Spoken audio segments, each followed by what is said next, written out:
इस वीडियो में हम बात करेंगे भोजपुरी के 5 ऐसे कलाकार जिसको आपने कुछ अलग ही नाम दे दिए हैं और हो सकता है कि उसमें से आपका भी कोई फेवरेट एक्टर यानी कलाकार हो सकता है।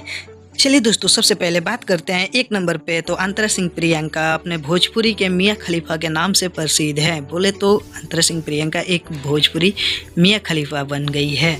और दूसरे नंबर पे बात करते हैं तो दूसरे नंबर पे हमारे मोहतरमा, बोले तो बिहार की क्या बोलते हैं, शेरनी, लेकिन नहीं, गलत है। हमारे गांव में आप अक्सर सुने होंगे चाहे नहीं सुने होंगे, बट हमारे गांव में तो इनको कचरा सिंह के नाम से ही जाने जाते हैं। चलिए कोई ना, अब बात करते हैं तीसरे नंबर पे। तो तीसरे नंबर पे आपके चहेता यानी बोले तो खेसारी लाल।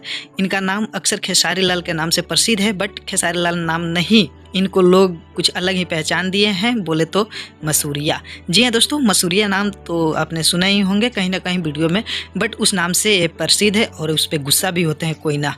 चलिए चौथे नंबर पे बात करते हैं तो हमारे चहेता यानी बोले तो पावर स्टार पवन। बोले तो कोई गलत नाम नहीं है, नाम दे दिए हैं और ये जलवा दिखाते रहते हैं। चलिए दोस्तों कोई ना, अब बात करते हैं 5वां और आखिरी नंबर।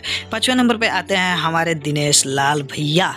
बोले तो सुपर स्टार नहीं, इनको तो लोग भाई क्या ही बोले, आप खुद ही देख सकते हैं इस पोस्टर में। बट कोई ना, इनका नाम दिनेश लाल यादव ही है, बट इनको जुगली स्टार के नाम से अपने भोजपुरी में जाने जाते हैं। चलिए दोस्तों, मिलते हैं अगली वीडियो में, तब तक लिए जय हिंद। मेरे वीडियो को लाइक